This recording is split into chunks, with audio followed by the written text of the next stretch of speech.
नमस्कार दोस्तों, आप देख रहे हैं 4 पीएम और हम फिर से हाज़िर हैं आपके सामने और आपको पता ही है कि हरियाणा और जम्मू कश्मीर के बाद अब सबकी नज़रें महाराष्ट्र के विधानसभा चुनाव पर हैं और इन दिनों सबसे ज़्यादा अगर कोई खबर अगर निकल के सामने आती है, तो वो निकल के सामने आती है शरद पवार की एनसीपी से। जी हाँ, आए दिन कभी वो बीजेपी को झटका देते हैं, कभी अजीत पवार गुट को झटका देते हैं। और तो और उन्होंने अभी एक संबोधन में कहा भी है कि आने वाले समय में कई और बड़े नेता शरद पवार की पार्टी में आने वाले हैं दोस्तों, यानी कि झटके का जो दौर है, झटके देने का दौर वो खत्म अभी तक नहीं होने वाला। और उसी के बीच मैं आपको एक लेटर दिखाता हूँ दोस्तों, ये आप लेटर देखिए और हम कोशिश करेंगे कि आपको हम विजुअल्स के माध्यम से भी दिखा सकें अपने स्क्रीन पर। ये लेटर अपने आप में दोस्तों एक बहुत बड़ा झटका दे सकता है अगर ये दाँव काम कर गया तो और इस पर बातचीत करने के लिए हमारे साथ खुद शरद पवार की जो एनसीपी है, उनके मुंबई के प्रेसिडेंट मौजूद हैं, मनीष दुबे जी। सर बहुत-बहुत स्वागत है आपका सबसे पहले। सर सबसे पहले ये जो लेटर है आज हमने देखा कि एक लेटर लिखा गया आपकी तरफ से शरद पवार साहब को। क्या कुछ माँगे की गई हैं और ये एक बहुत बड़ा मुंबई में एक दाँव कैसे कह सकते हैं इसको? मुंबई देश की आर्थिक राजधानी है और जी। मुंबई में पूरे देश से ही सब लोग यहाँ पे अपना रोजी-रोज़गार कर रहे हैं। हुँ, तो हमारे महाविकास आघाड़ी के जो प्रणेता हैं, परम आदरणीय शरद चंद्र जी पवार साहब को, दूसरे उद्धव जी ठाकरे साहब को, श्री नाना पटोले साहब को और हमारे महाराष्ट्र के नेता आदरणीय जयंत पाटिल साहब को मैंने एक पत्र द्वारा ये माँग की है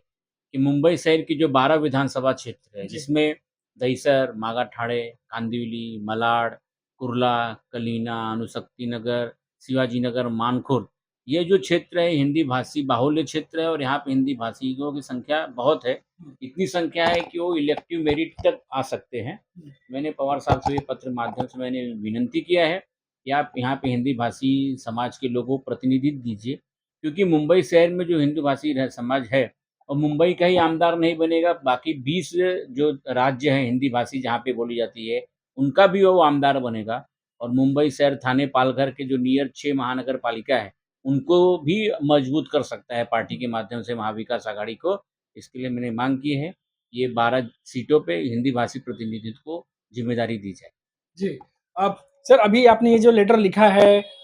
इसको लेकर के क्या अभी तो चलिए लेटर लिखा है आपने, लेकिन क्या फ़ोन पे भी या ऐसे भी मैसेज पे किसी से कुछ बातचीत हुई है कि किस तरीके से अगर ये रणनीति आगे बढ़ती है तो कैसे क्या बढ़ाएगा? क्योंकि बहुत समय बचा नहीं है अब चुनाव में। मुझे पूरी उम्मीद है कि हमारे देश के नेता आदरणीय पवार साहब, हमारे महाराष्ट्र के नेता जयंत पाटिल साहब इस पे सकारात्मक विचार करेंगे हुँ, और मैं अपनी राष्ट्रवादी कांग्रेस पार्टी की भी बात करूँगा कि अगर हमको पूरे हिंदुस्तान में पार्टी को राज्य करना है, हुँ, पार्टी को बढ़ाना है, तो कम से कम इस पे ये जो मेरी माँग है, उस पे सकारात्मक विचार इसलिए करना चाहिए,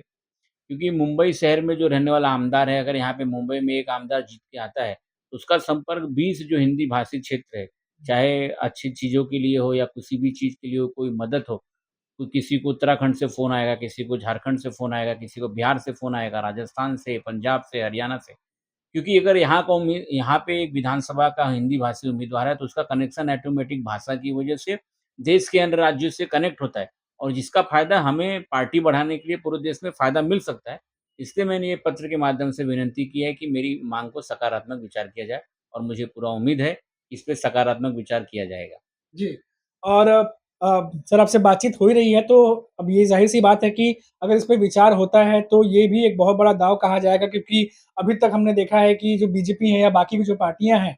ख़ास तौर से अगर मैं इस एरिया की बात कर लूँ, मुंबई नॉर्थ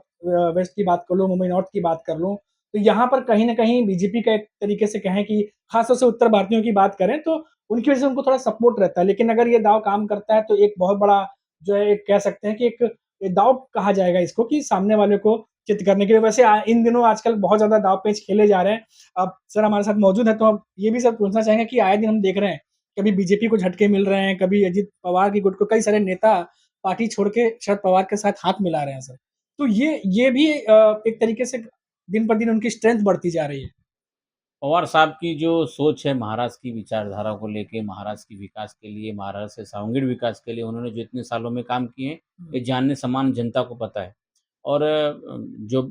अनेक दल के लोग हैं उन्होंने पार्टी तोड़ा, अपनी सरकार लाई, लेकिन उन्होंने पार्टी तोड़ने का काम किया, उन्होंने सिर्फ़ विधायक तोड़ने का काम किया, हुँ, लेकिन जनता जहाँ थी वहाँ पे ही है और उल्टा हमारी राष्ट्रवादी कांग्रेस पार्टी पवार साहब के नेतृत्व में, हमारे जयंत पाटिल साहब के नेतृत्व में मुंबई शहर और महाराष्ट्र में और मजबूत हुई है और जन सामान्य को ये लगने लगा है कि हुँ, मेरी अगर भविष्य कहीं पे सुरक्षित है, तो पवार साहब के माध्यम से उनके ही बैनर के नीचे, उनके ही झंडे के नीचे हमारा भविष्य सुरक्षित है, हमारा महाराष्ट्र सुरक्षित है, हमारे बच्चों को रोज़गार मिलेगा, हमारी महिलाएँ सुरक्षित रहेंगी। ये हुँ। सोच के जन सामान्य से जुड़े लोग जिसको इच्छा है आमदार बनने की या अपने समाज के माध्यम से अपने लोगों को हित करने की, उनको आज हमारे आदरणीय पवार साहब के अलावा कोई दूर-दूर तक कोई दिखाई नहीं दे रहा है। इसके लिए अभी कुछ दिन में देखिए जो हमारे दूसरे जो पार्टियों में टूट के गए हैं, मुझे जहाँ तक अनुमान है, जो मेरे सूत्र हैं, 20 से 25 सिटिंग विधायक हमारी पार्टी से जुड़ने वाले हैं। अभी और जुड़ने वाले हैं। यस, 20 से 25 विधायक आने वाले 5 से 6 दिन, 8 दिन में जो सिटिंग विधायक है, वो भी जो लाइनअप सेकंड नंबर पे थे, वो भी। तो ऐसे पवार साहब के नेतृत्व में 15 से 20 से 25 विधायक, हुँ। चाहे वो अन्य पार्टियों से हमारे साथ में जुड़ेंगे और आने वाले समय में महाविकास आघाड़ी की सरकार बनेगी, इसकी मुझे पूरी उम्मीद है। जी। मनीष दुबे जी ने बहुत बड़ी बात कही है क्योंकि इससे पहले भी हमने देखा कि जयंत पाटिल भी हों, अब शरद पवार साहब खुद हों, उन्होंने भी कहा था कि आने वाले समय में बहुत बड़े लेवल पे जो नेता हैं, वो पार्टी के साथ जुड़ने वाले हैं और ख़ास तौर से आपको याद होगा कुछ रिपोर्ट्स भी आई थी जिसमें बड़ी मछली का ज़िक्र किया गया था, यानी कोई बहुत बड़े नेता जो हैं वो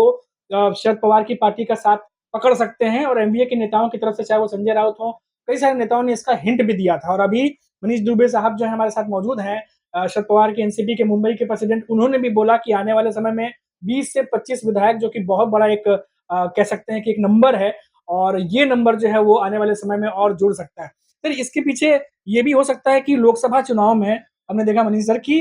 बहुत ज़्यादा जो स्ट्राइक रेट है, शरद पवार की एनसीपी की 10 में से 8 सीटें निकाल के चले गए वो और जो 1-2 सीटें कम हुई वो भी देखा गया कि मिलते-जुलते जो निर्दलीय खड़े थे, चुनाव चिन्ह उनके मिलते-जुलते थे, इस वजह से थोड़ा बहुत वोट जो है इधर-उधर हो गए। नहीं, हमारा तो हमारी पार्टी का 100% स्ट्राइक रेट इसलिए है कि हमने 8 जीते और जो 2 हारे, हमें हारे नहीं, हमें हराया गया है, सिस्टम ने हमें हराया। जानबूझ के वहाँ के जिलाधिकारी ने एक तरह से मिलता-जुला उन्होंने लोगों को सिंबल दिया और उस सिंबल पे लाख-लाख, डेढ़-डेढ़ लाख वोट मिले। तो कहीं न कहीं ये षड्यंत्र के माध्यम से हमारे 2 सीट को हराने का काम किया। बाकी हमारी पार्टी और हम ऐसा मानते हैं कि हम 100% स्ट्राइक रेट पे महाराष्ट्र में लोकसभा चुनाव में परफ़ॉर्मेंस किए थे। उसी तरह विधानसभा में चुनाव में भी हमारा स्ट्राइक रेट 100% के आसपास रहेगा। जितने भी हमारे पार्टी के माध्यम से टिकट दिए जाएँगे, सभी के सभी को जीत के लाने के लिए हमारा राष्ट्रवादी कांग्रेस पार्टी पवार साहब के नेतृत्व में छोटा से छोटा और बड़ा से बड़ा कार्यकर्ता उसको जिताने के लिए पूरा अथक प्रयास करेगा, प्रयत्न करेगा, तन मन धन के साथ में उनके साथ रहेगा और उनको हुँ। विधानसभा में भेजने का काम करेगा। जी। सर बहुत ज़्यादा वक़्त आपका नहीं लेंगे, बहुत कम समय रह गया है इस बार चुनावों में और एमवीए की तरफ से सीट शेयरिंग पे लगातार चर्चा हो रही है, बातचीत हो रही है।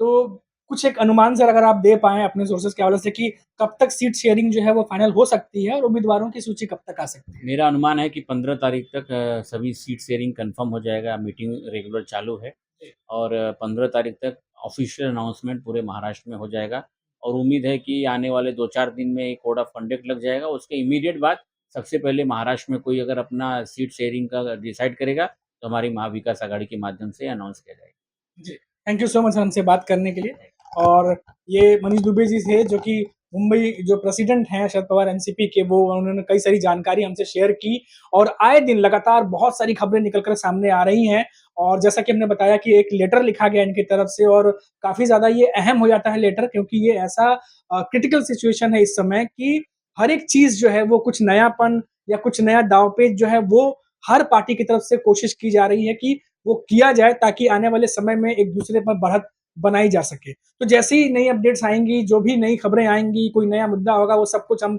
लेकर के आपके सामने दोबारा हाज़िर होंगे। अभी के लिए फ़िलहाल इतना ही, फिर लौटेंगे तो बात करेंगे महाराष्ट्र की किसी बड़ी खबर पर। तब तक के लिए मुझे इजाज़त दीजिए और आप देखते रहिए 4 पीएम। नमस्कार।